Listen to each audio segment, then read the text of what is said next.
I think it's fair to say that the entire Frieza fight, not just Goku versus Frieza, but all the stuff before Goku even shows up, easily encompasses one of the longest fights in any anime or manga in history.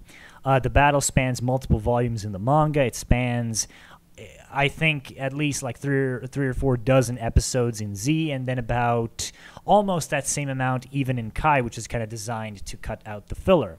And because of its length, the battle against Frieza, it's in its entirety, is probably one of the most noteworthy sections in the entire franchise, but also one of the most infamous because it spawned a lot of, jokes about Dragon Ball, how it's just power-ups and power-ups and power-ups, how nothing happens in between. The beginning's interesting, the end is good, and then everything in between is just pointless fluff.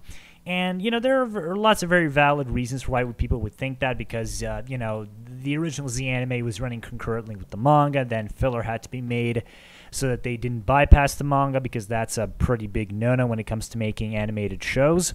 But that's not what I'm here to talk about. What I'm here to talk about is an aspect of the battle, why the battle works in its entirety despite its length, despite it being dragged out even in Kai and then especially in Z. And the reason why I think the Frieza fight is brilliant and why it is the last time Toriyama's whole fake-out trope actually works here is because it fills in a certain theme that is present throughout the battle. Up until this point, before anyone fights Frieza, he's been hyped up as the most dangerous character in the entire series. Far more dangerous than Vegeta, who used to be, the biggest bad up until that point. Obviously, we had guys above Vegeta. We had the Ginyu Force. But Frieza was always the guy looming above everybody throughout the entire Namek arc. And then when we figured out that Frieza actually had a transformation, that added another layer of mystery to him where you're like, oh shit, this guy is that strong in his regular state, and he has a transformation still, waiting. He's still got a trump card left. And then we figure out that he has multiple trump cards left.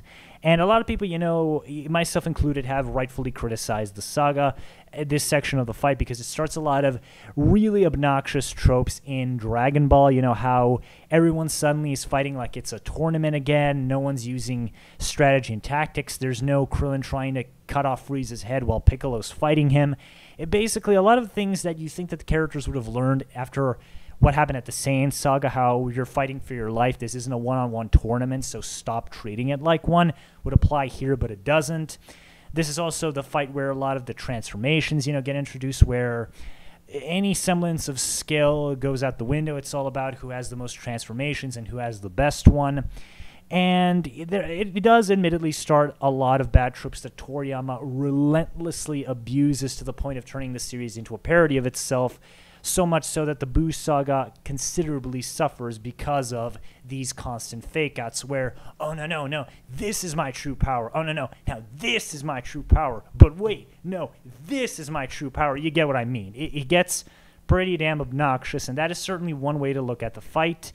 But another way to look at it, and I'm kind of choosing this one because I feel like Namek's the last saga where Toriyama actually gave a shit, and then afterwards he's just kind of phoning it in, just kind of doing it because he has to, because it's really popular and that kind of stuff. He did admittedly recently say that he was kind of excited for the Buu saga because that was him just saying fuck it and throwing out every idea he had possibly left in his mind and just seeing what sticks. So I'm not going to say that everything post-Namek is just Toriyama being, put into a slave labor camp, then being forced by his editor to draw the series without a hint of enthusiasm in it. I'm not saying that, but the man himself admitted that after Namek, he pretty much kind of didn't know what to do with the thing, and that's kind of why the Android saga is pretty damn awful. But that's not what I'm here to talk about. The reason why I feel like that the Frieza fight works exceptionally well, despite it starting several trends in Dragon Ball that get absolutely obnoxious later on, is the fact that there is a running theme of everyone bashing their head against a brick wall. And this brick wall is Frieza.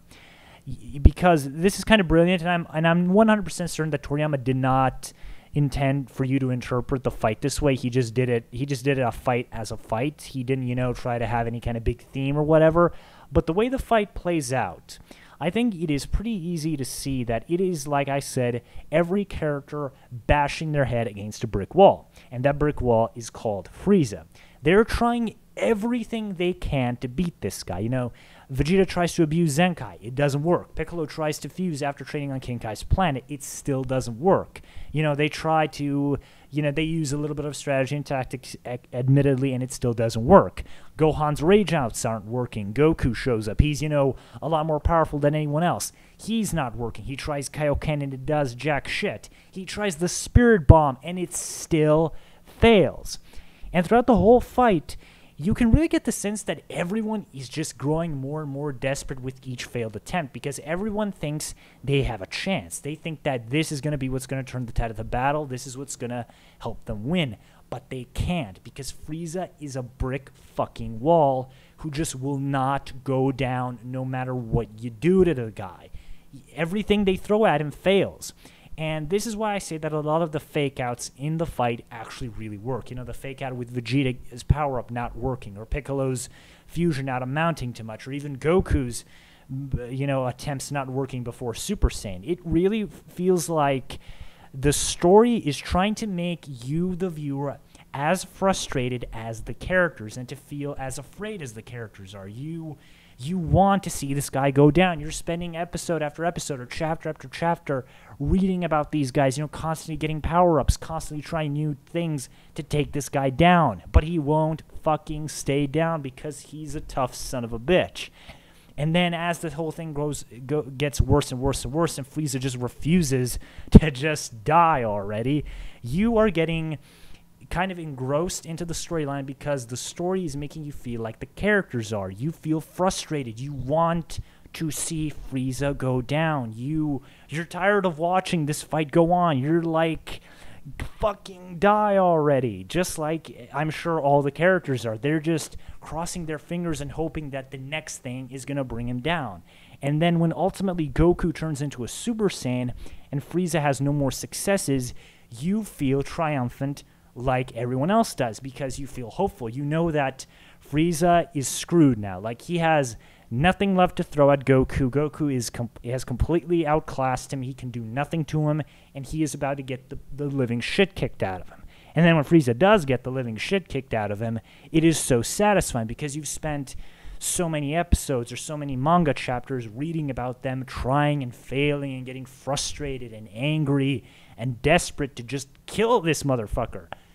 And then when Goku succeeds in doing that at last, you feel like Goku does. You feel powerful. You feel hopeful. It feels so satisfying to watch Frieza finally get the shit kicked out of him, knowing that he has nothing left up his sleeve.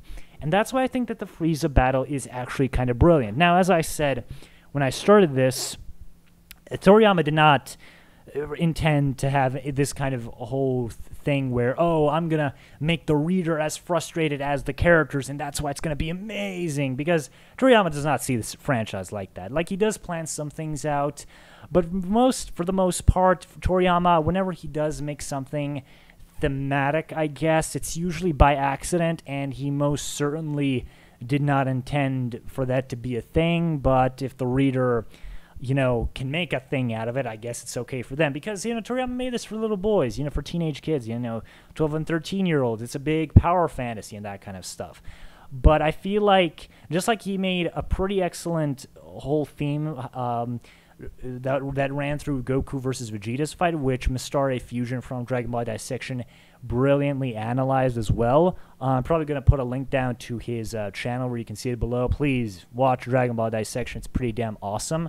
I feel like Toriyama managed to create a pretty interesting theme here where he's making the reader as frustrated about constantly just reading about everyone throwing everything they can at Frieza and it not working, and you feeling as frustrated as everyone else is because their attempts aren't working, and because Frieza is such a hateable bastard, you want to see him fail.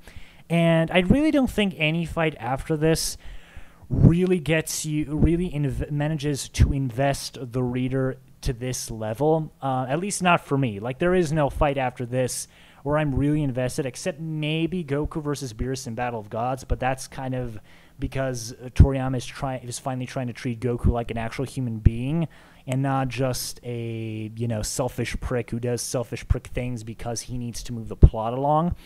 But I can safely say that this is probably the last truly great fight in the whole franchise, for me at least. And I think that how Toriyama manages to put the reader in the same mindset as the characters makes it infinite. It makes it very relatable. It makes it easier for you to invest in what everyone is going through. It makes it easier for you to feel what everyone is going through.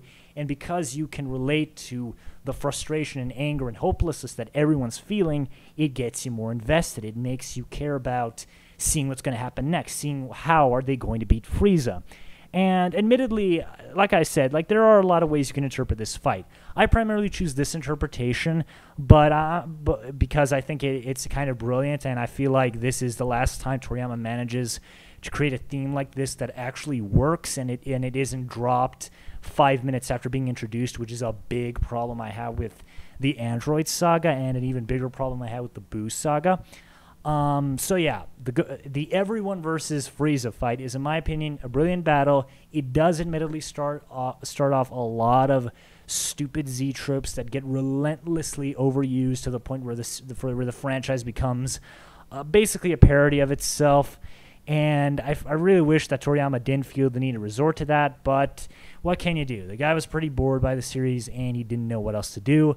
But as a concluding fight for the Namek arc, which is kind of like the high point of Dragon Ball as far as I'm concerned, I think that he really pulled off all the stops, and he unintentionally created a brilliant running theme that greatly enhances a battle that is pretty fucking long. So if you guys enjoyed this video and you want to see more Dragon Ball stuff from me, or, go back and watch some of the stuff I already have uploaded amongst, several comic book reviews, Star Wars reviews, and all sorts of geek or nerd related stuff, please comment, like, and subscribe, and I'll hopefully see you next time. Bye.